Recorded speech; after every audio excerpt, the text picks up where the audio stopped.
This is a national emergency. Our work here will ensure a peace mankind has never seen. The world will remember this day.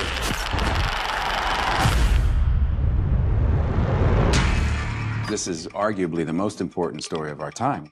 The stakes really couldn't be any higher. It's profound, but it's told in a very human way. Everything Chris Nolan has done has been a prelude to this. This is not a film, this is an experience. It is a heart-in-your-mouth thriller. I've been interested in Oppenheimer's story for a long time. At some point, I learned this key piece of information that in the lead up to the Trinity test, they were dealing with the very small possibility that when they pushed that button, they would set fire to the atmosphere of the Earth and destroy the entire planet. And yet, they pushed that button.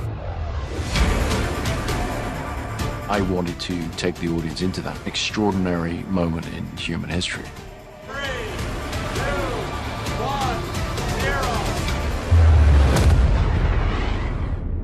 All America's industrial might and scientific innovation connected here. A secret laboratory. Cillian playing Oppenheimer was the centerpiece of the film, but I knew that he was going to need the most extraordinary ensemble around him. Let's go recruit some scientists. The people involved in the Manhattan Project were charismatic individuals. They're very talented. The world that Oppenheimer inhabits is filled with rock star scientists. And I think because we have all these fantastic actors, you really buy that. It felt like I was playing sports with some of the best athletes. Every single person has come to set knowing that they have been hired because somewhere along the line, Chris thought that you did a good job. And this goes for crew as well. Action! My preference is to always do things in camera as much as possible. It sets a big challenge for every department to actually bring the reality of a thing there for the actors. Every crew member on this film has to adjust their work for the IMAX screen. IMAX can contain 18K resolution per frame, which is by far more than any digital camera. It gets thrown up on a gigantic screen, and the moment you watch it, it's very evident. The quality is unprecedented. This is a story of America in the 20th century, so I think it can be painted on that big of a canvas, and what better way to do that but with IMAX cameras. Why would we go to the middle of nowhere for who knows how long? I always try to use real locations as much as possible. With location shooting or sets, the more things can just be real, the better they're going to feel to the audience. There's almost no studio work on this film. Everything is location. The sets were built in such a way that they felt incredibly authentic. We built our Los Alamos at Ghost Ranch, New Mexico, which is along the same mountain range that Los Alamos proper sits on. This was very important, and I based all of this on research. We built all of these buildings 360. We want it to feel like you are right there, you are in this is happening, this is real. This isn't a backlot. It's just the most transporting thing, you know, when you're there and it just looks exactly like Los Alamos 1940s must have looked, and you know that no detail has been overlooked. You know, we also shot in a huge amount of the real locations. We shot in Oppenheimer's house, in Los Alamos. We shot in Princeton. Walking through Princeton, it's really very funny because people, you know, they're walking around, they go, shooting those scenes, playing the characters who really had versions of these events happen there, you just get a real charge out of it, you know? This is a matter of life and death. But I can perform this miracle. When you do Chris's movies, things that when you read a script you normally would think would be visual effects, you know that you're going to be doing this stuff practically. They had to film the world of quantum physics. Their whole unit was one big science project. I was daily very jealous. it's kind of back to the old days.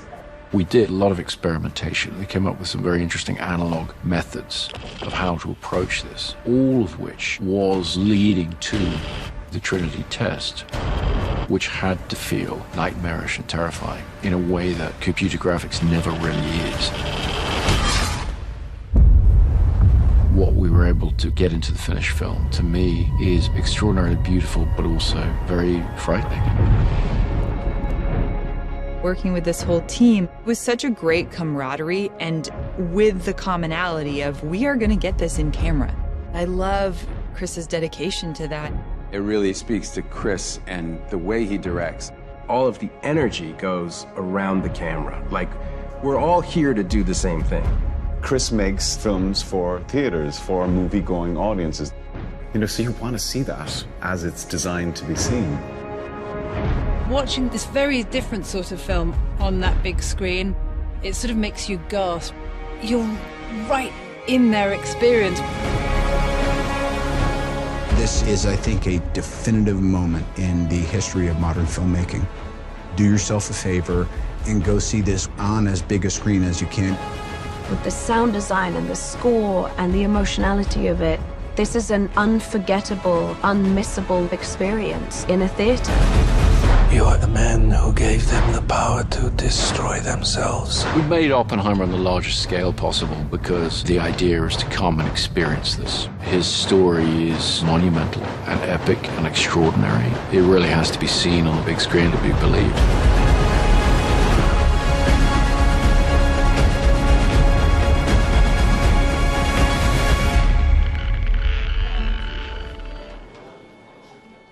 As soon as I read the script, I'm putting the pieces together in my mind. For Oppenheimer, we had a meeting and we started talking about different approaches and different types of musical ideas.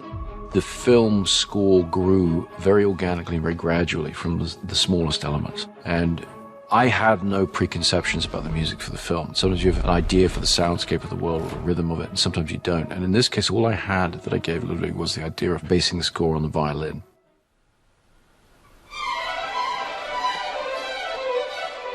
There's so much in the performance of the violin. Within seconds, you can go from something beautiful to something completely horrifying. And there's a tension to the sound in a way that I think fits the highly strung intellect and emotion of Robert Oppenheimer very well. And that's just the organic part of it. That's just the strings. And then what comes on later is the production and the synthesizers.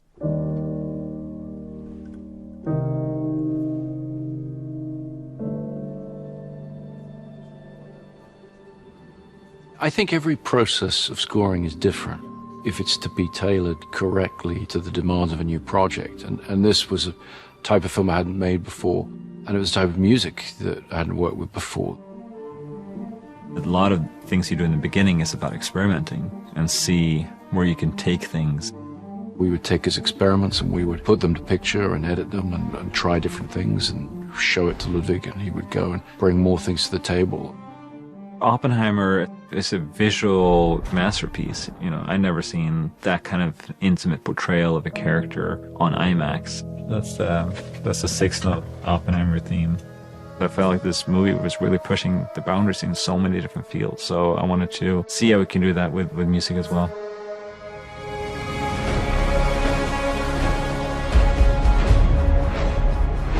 I think Ludwig's work on the film is both deeply personal and historically expansive. I think it really achieves an enormous amount of the effect of drawing the audience into the emotional dilemmas of the characters. I think he's really put together a very remarkable score.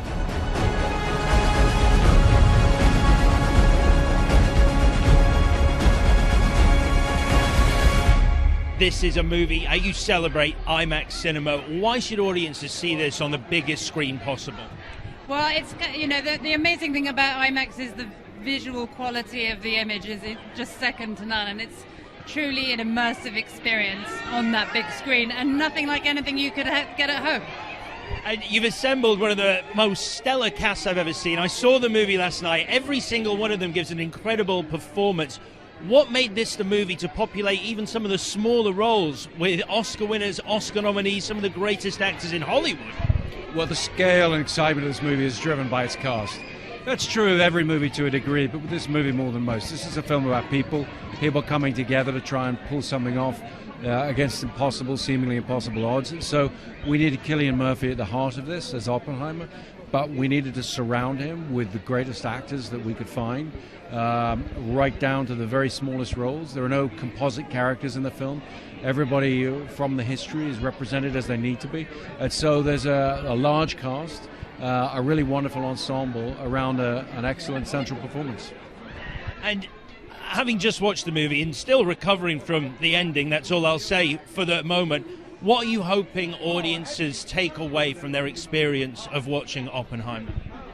Well, I think that the thing that Chris does really well with his movies is he sort of makes films that really live with people after they've left the theatre. And so I think that, you know, this film gives people a lot to chew on, a lot to think about, and it's a little bit of a cautionary tale, shall we say. I'll ask you the same question, Chris. What are you hoping audiences take away from this? Well, you try not to be didactic. The film doesn't have a specific message. It's just a great story, one of the greatest stories that I know of.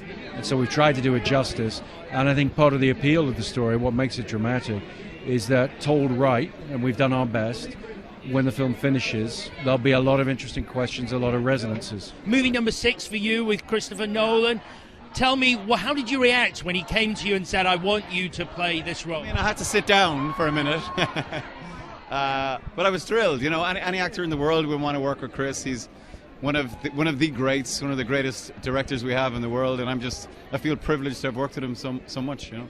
Now, obviously, he's a huge fan of IMAX. If you could recommend why an audience see this on the biggest screen possible, what would you say? Well, because I think it's less of a film and more of an experience. It's like Chris likes to describe it as 3D without the glasses, you know. And in terms of the importance of the movie, I was still reeling from watching it last night and the ending, but what do you hope audiences take away from their experience watching Oppenheimer? Well, first and foremost, I think they need to be entertained. I think that movie does it in spades. And then I think it asks a lot of questions, some of the big kind of, you know, ethical, moral, paradoxical questions that there is. And my 15-year-old kid saw it and he was knocked out and was very, very curious about all that time in history and its relevance to today, you know.